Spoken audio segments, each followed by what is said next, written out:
बच्चों चैप्टर 11 वनदेवी और राजा जो हम पढ़े थे उसका आज हम आधा आगे पढ़ेंगे। देखो, प्रधानमंत्री ने पर्वतों से देवदार वृक्ष लाने के लिए उनको अनेक लोगों को भेजा।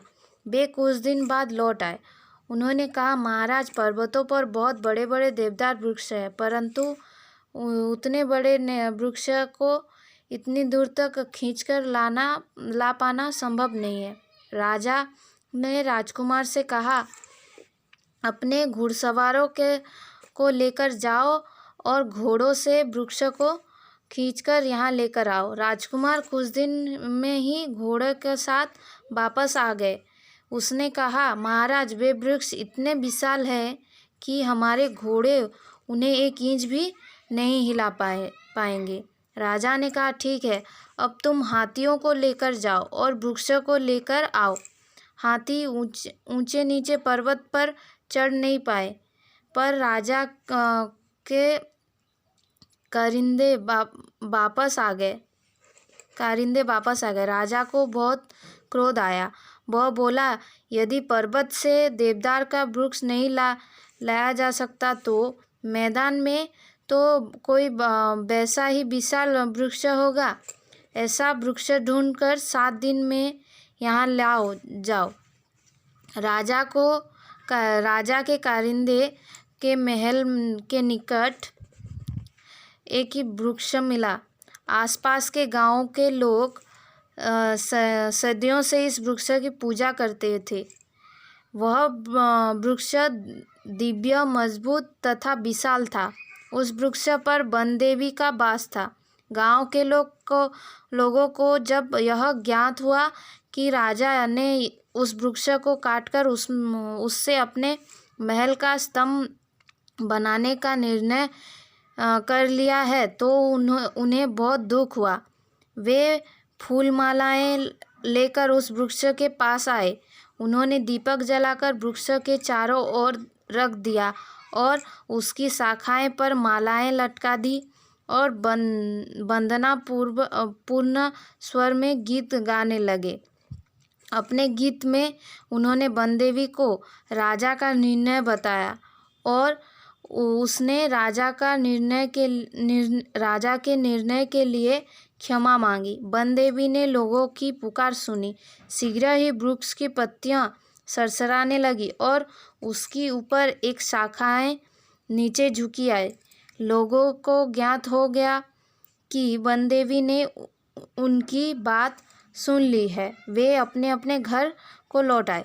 क्या हुआ बच्चों? तो राजा जो महल बनाने का प्रयत्न कर रहे थे, तो एक बड़ा विशाल वृक्ष को लाने की कोशिश कर रहे थे। तो प्रधानमंत्री को पर्वतों पर भेजे और एक विशाल देवदार वृक्ष लाने के लिए भेजे।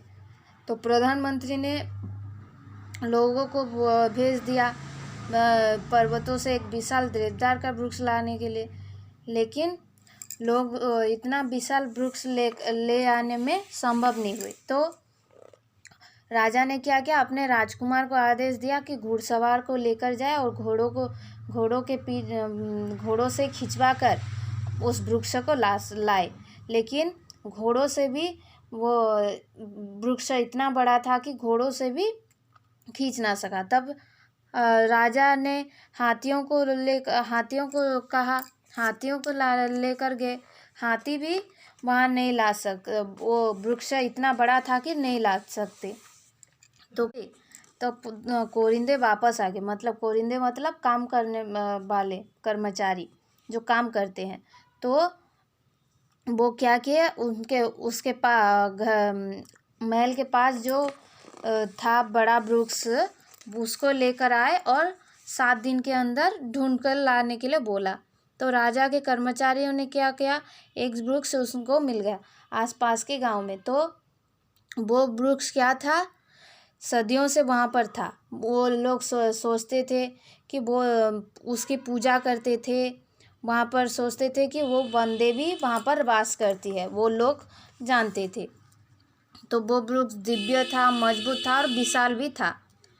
जब गांव के लोगों को वो राजा का निर्णय के बारे में पता चला कि राजा इस वृक्ष को काट कर अपना महल बनाएंगे। ऐसा जब उन्होंने जाना तो उन्होंने क्या किया, फूलों की मालाएं बनाई और दीपक जलाकर चारों तरफ उस पेड़ के लगाए और वृक्षों की शाखाओं पर फूलों की मालाएं लटका दिए और वंदना पूर्वक गीतों में राजा की बात वन देवी को सुनाई। वन देवी ने उनकी बात सुनी तो क्या हुआ, शीघ्र ही पत्तियां जो थे वो पेड़ के सरसराने लगी।